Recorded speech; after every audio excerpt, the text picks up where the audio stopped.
Student, good morning.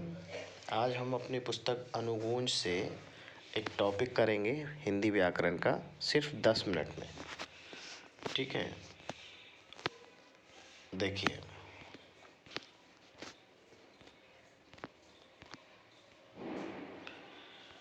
हम आज सीखेंगे अपठित गद्यांश के अंदर जो कॉम्पिटेंसी बेस्ड क्वेश्चंस बनते हैं और कथन कारण वाले क्वेश्चन बनते हैं, उनको 1 सेकंड में कैसे सॉल्व करें। सबसे पहली बात, अपठित गद्यांश के क्वेश्चनों को सॉल्व करने से पहले आपको उस गद्यांश को एक बार बहुत अच्छे से पढ़ लेना होता है, क्योंकि बहुत अच्छे से पढ़ने से एक बार गद्यांश से सार पता चल जाता है कि ये किस टॉपिक पे बोल रहा है और किन चीज़ों की बातें कर रहा है। और जो ऐसी चीज़ें होती हैं जो फैक्चुअल होती हैं, फैक्ट होते हैं, उनको अंडरलाइन कर लें। इसके बाद जैसे मान के चलो, मूल गद्यांश को पूरी एकाग्रता से पढ़ना चाहिए। 3 से 4 बार पढ़ने पर इसका अर्थ समझ में आ जाता है। तो 3 से 4 बार तो आपको क्या होता है कि इतना टाइम नहीं मिलता, आप एक बार पढ़िए और छोड़ दीजिए। उसके बाद जो क्वेश्चन आप पढ़ोगे, उस क्वेश्चंस के अकॉर्डिंग आपको सीधा उस लाइन पे जाने के लिए हेल्प मिल जाएगी। यानी आपको बार बार पढ़ने की ज़रूरत नहीं है, आप एक बार पढ़ के और उस क्वेश्चन को पढ़िए। उसके बाद शीर्षक के मूल भाव से यह पता चल जाता है कि गद्यांश किस विषय पर लिखा गया है। दिए गए प्रश्नों के उत्तर भी इसी गद्यांश में निहित होते हैं। आप इसे पढ़ें और अपनी भाषा में जवाब दें। लिखते समय आपको वर्तनी की शुद्धता पर बहुत ज़्यादा ध्यान देना है, जो कि आपका जो पहले 3 क्वेश्चन होते हैं एमसीक्यू होते हैं, और अब बाद के जो 2 क्वेश्चन होते हैं वो आपके रिटर्न वाले होते हैं, लिखना होता है उसमें, और उसी गद्यांश के अंदर उसके आंसर होते हैं। लेकिन हम क्या करते हैं, जल्दबाजी में हमारे दिमाग में जो कचरा होता है उसी हिसाब से हम मात्राओं की गलती कर देते हैं। तो हमें कुछ नहीं करना, हमें प्रॉपर गद्यांश के अंदर जाना है, जो शब्द वहाँ से उठाने हैं वो उन्हीं को देख कर लिखना है। कभी भी हिंदी में मिस्टेक नहीं होगी और 1 नंबर भी नहीं कटेगा अपठित गद्यांश से। इसके बाद जैसे एक पहला यहाँ पे उदाहरण दिया गया है कि वर्तमान युग कंप्यूटर का युग है। ये एक पठित गद्यांश दे रखा है, आप इसको पढ़ लीजिए अच्छे से। पढ़ने के बाद जब आप आओगे पहले प्रश्न पे, तो पहला प्रश्न कह रहा है कि गद्यांश के अनुसार किस आवश्यकता ने कंप्यूटर ने अपना निदान ढूंढ लिया है। तो देखिए, अब आप देखते हो इसमें 4 ऑप्शंस दे रखे हैं। ये क्वेश्चन नंबर क्या है, इसमें 4 ऑप्शंस दे रखे हैं। अनियंत्रित कर्मचारियों को अनुशासित करने की, अनियंत्रित गति को सुव्यवस्था देने की, अधिक जागरण लाने की, जन अधिक लोगों से जुड़ सके, और अधिक अधिक कार्य कभी भी वह कहीं भी करने की। तो देखिए, ये 4 ऑप्शंस हैं, इसमें से कौन सा ऑप्शन राइट होगा। तो यहाँ पे कंप्यूटर से निदान की जब बात तो हम यहाँ ढूंढते हैं, तो यहाँ हम देखते हैं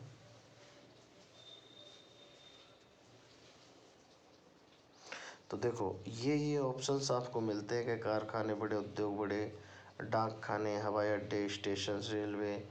तो यहाँ पे क्या है, निदान की जो बात की गई है उसमें हम ऑप्शंस पढ़ रहे हैं कि अनियंत्रित कर्मचारियों को अनुशासित करने,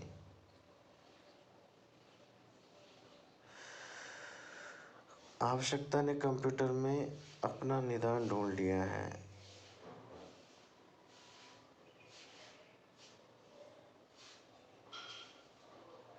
देखिए, अधिक से अधिक कार्य कभी भी कहीं भी किया जा सकता है इससे। ठीक है, आने वाला समय इसके विस्तृत फैलाव का संकेत दे रहा है। प्रश्न उठता है कि कंप्यूटर आज की, किंतु इसके बिना आज की कंप्यूटर जीवन की मूलभूत अनिवार्य वस्तु को नहीं। इसका उत्तर है जरूरत है। सांसारिक गतिविधियों, बुनियादी जान पड़ती है। परिवहन और संचार उपकरणों का ऐसा विस्तार हो गया है कि उन्हें सुचारू रूप से चलाना अत्यंत कठिन हो जा रहा है। भर में यदि 100 साल भर में अगर 100 लोगों के संपर्क में पहले मनुष्य जीवन 10 लोगों से मिलता है, तो पहले वह दिन में 5,000 लोगों के संपर्क में आता है। देखिए, इससे ये पता चल रहा है, हम देखते हैं कि जो हमारा वर्तमान युग है, उस वर्तमान युग में अनियंत्रित गति को सुव्यवस्था देने की इंसान ने क्या कर लिया है, निदान ढूंढ लिया है कंप्यूटर के अंदर। यानी वो सोचता है कि इस अनियंत्रित गति को अगर सुव्यवस्थित करना है तो कंप्यूटर ही आवश्यक है। ठीक है, वर्तमान युग कंप्यूटर का युग है, यह कथन पढ़कर सही विकल्प का चयन कीजिए। तो बात सही है, क्योंकि कंप्यूटर जीवन की अनिवार्य मूलभूत वस्तु बन गया है। क्या हुआ है? अनिवार्य मूलभूत वस्तु बन गया है। ऑप्शन नंबर 6 इसके अंदर आ जाएगा, यानी ऑप्शन नंबर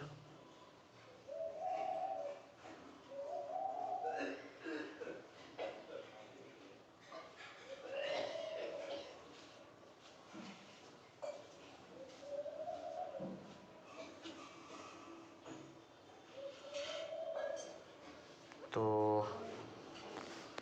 इसमें ऑप्शन के अंदर ऑप्शन दे रखे हैं, तो यहाँ पे हम देखते हैं कि कंप्यूटर के बिना जीवन की कल्पना असंभव सी हो गई है, क्योंकि कंप्यूटर ने पूरे विश्व के लोगों को जोड़ दिया है। तो देखो, गद्यांश के अकॉर्डिंग चलना है आपको। कंप्यूटर के बिना जीवन असंभव सा हो गया है, ये लाइन गद्यांश के अंदर दे रखी है। आपको मोटा मोटा याद रखना है कि गद्यांश में जो कुछ दे रखा है वो फैक्ट है, वो सत्य है। चाहे भले ही उसमें गलत आंकड़े दे रखे हों, चाहे उसमें गलत फैक्ट दे रखे हों, लेकिन अपठित गद्यांश को सॉल्व करते वक्त आप अपना जो दिमाग है उसको पूरी तरीके से ये समझ के करिए कि ये जो गद्यांश में लिखा हुआ है वो सत्य है। ठीक है, तभी आप इसका उत्तर बना पाओगे, वरना आपके दिमाग में अगर कुछ और चल रहा है तो नहीं बना पाओगे। ठीक है,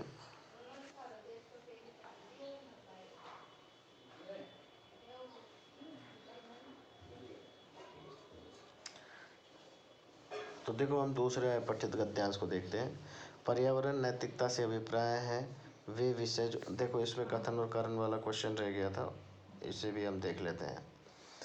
कथन है कि आज की दुनिया कंप्यूटर के बिना अधूरी है। बात सही है, आज की दुनिया कंप्यूटर के बिना अधूरी है। अगर ये लाइन, कथन वाली लाइन अगर गद्यांश में दे रखी है तो ये बात सही है।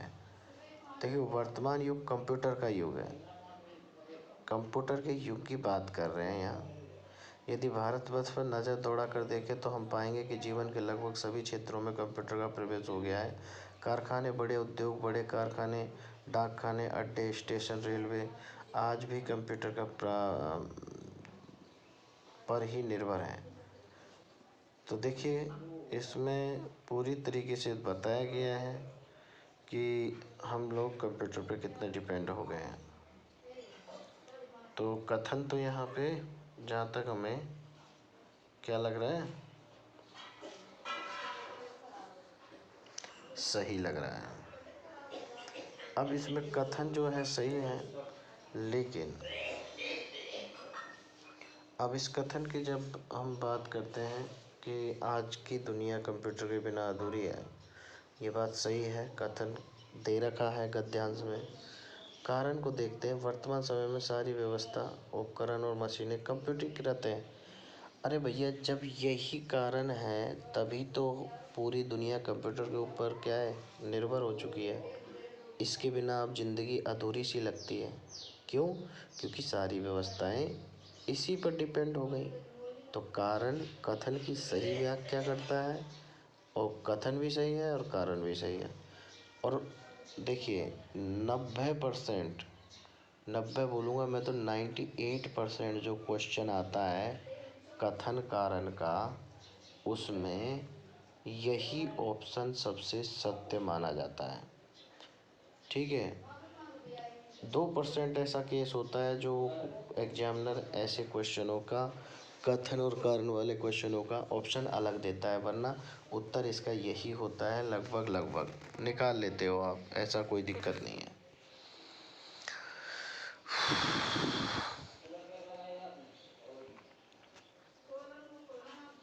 तो देखिए, अगर हम बात करते हैं अगले क्वेश्चनों की, तो इसमें देखो 2 क्वेश्चन इसमें दे रखे हैं, और दोनों क्वेश्चनों को हम जब देखते हैं, कौन कौन से क्वेश्चन दे रखे हैं कि मानवीय भूलों के लिए कंप्यूटर रामबाण औषधि है, पंक्ति का आशय स्पष्ट कीजिए। बिल्कुल ठीक है। और जैसे इंसान तो भूल जाता है ना, कंप्यूटर नहीं भूल पाता, इसलिए लोग कंप्यूटर या मोबाइल को ज़्यादा प्रायोरिटी देते हैं अपने दिमाग से। इसके कंप्यूटर के प्रयोग से पहले अधिक तनाव क्यों होता था? कंप्यूटर के प्रयोग से पहले अधिक तनाव क्यों होता था? देखिए, इसका एक कारण है, इसमें क्वेश्चन में दिया गया है, क्योंकि पहले इन कामों को करने वाले कर्मचारी कंप्यूटर के प्रयोग से पहले अधिक तनाव इसलिए होता था। इसके देखिए, कर्मचारी जो होते थे वो डेटा को याद नहीं रख पाते थे, और लिखने के लिए बहुत सारे कागज़ों की ज़रूरत होती थी, गड़बड़ी की संभावना बनी रहती थी। हड़बड़ाहट से काम करने पर क्या होता था, अकाउंट्स वगैरह इन चीज़ों में दिक्कत आती थी। तो अब क्या है, अब कंप्यूटर 1 सेकंड में इन चीज़ों को कर देता है। अब अगला अपठित गद्यांश पढ़ते हैं हम। पर्यावरण नैतिकता से अभिप्राय है वे विषय जो मनुष्य, निर्देश, सिद्धांत और दिशा और पर्यावरण के बीच की क्रियाओं और प्रतिक्रियाओं को दर्शाते हैं। यह भी कहा गया है कि पर्यावरण संकट मन और आत्मा के निकट की बाहरी अभिव्यक्ति है। बात सही है ये, कि पर्यावरण का जो संकट है वो मन और आत्मा के निकट की बाहरी अभिव्यक्ति है। यदि हम यह सब इस बात पर निर्भर करता है कि हम कैसे सोचते हैं और कैसे कार्य करते हैं। मनुष्य इस तरह अगर मनुष्य इस तरह सोचते हैं कि सर्वशक्तिमान और सर्वोच्च प्राणी ही सर्वशक्तिमान और सर्वोच्च है, और मनुष्य प्रकृति का स्वामी है और अपनी इच्छा से इसका उपयोग कर सकता है। अगर दूसरी ओर, तो यह हमारी मानव केंद्रित विचारधारा को दर्शाता है। प्रकृति ने हमें एक सुंदर जीवन जीने के लिए सभी संसाधन प्रद। हम सोचते हैं कि किंचन किए गए और एक माँ की तरह हमारा पोषण करती है। यह पोषण करना चाहिए, तो हमें उसका सम्मान करना चाहिए, उसका पालन। मनुष्य प्रकृति का स्वामी है, ये बात इसमें बोल रहा है। और वह इस प्रकार मानव केंद्रित विचारधारा के अनुसार पृथ्वी केंद्रित विचारधारा है, इसे मनचाहे रूप में प्रयोग कर सकता है। पृथ्वी इसके विपरीत पृथ्वी और प्रकृति केंद्रित विचारधारा के अनुसार, इसलिए पृथ्वी केवल एक गैर। पहले मत के अनुसार हमें पृथ्वी का आदर करना चाहिए। अंत हमारी जननी है। वैज्ञानिक तकनीक द्वारा प्रौद्योगिकी का निरंतर विकास होगा और पर्यावरण के अपघटन को रोकना होगा, ताकि एक स्वच्छ और स्वस्थ पर्यावरण और बेहतर भविष्य की नींव रखी जा सके। साम्राज्य अपने ढंग से पर्यावरण को संकट में विश्व युद्ध आदि अपने आधिपत्य के लिए संघर्ष उपनिवेशवाद आज फिर से आधुनिक प्रौद्योगिकी डाला है की सहायता से बड़े पैमाने पर औद्योगिक उत्पादन के लिए प्रकृति के शोषण ने संपूर्ण विश्व में पर्यावरणीय संकट पैदा कर दिया है, जो घातक सिद्ध हो सकता है। विवादास्पद है, ये विकास आधारित प्रौद्योगिक वरदान है या विनाश का कारण। तो देखिए, इसमें ये बताया गया है कि वास्तव में प्रकृति का स्वामी कौन है और प्रकृति को किस तरीके से इंसान अपने मन और विचारधारा से नुकसान पहुंचाता है।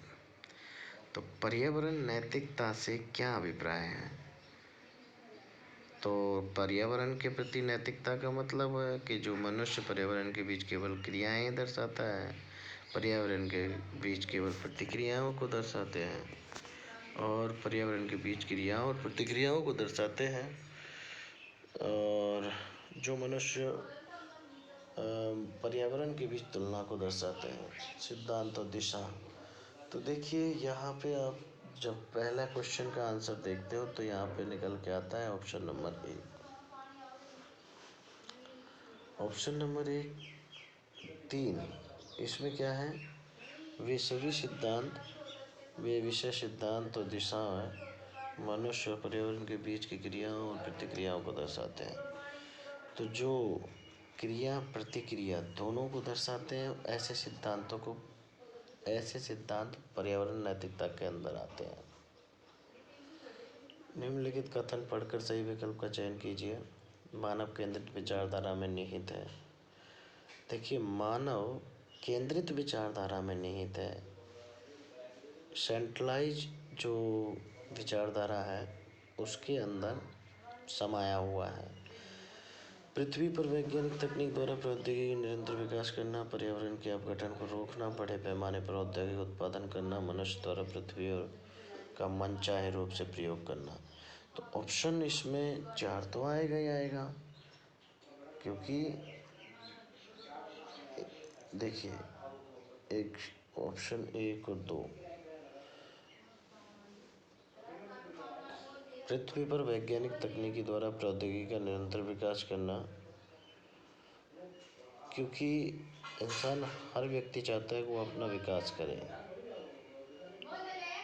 और वो ये भी चाहता है कि वो पर्यावरण के अपघटन को रोके। तो देखिए, हम लोग सभी विकास करना चाहते हैं और पर्यावरण को नुकसान भी नहीं करना चाहते।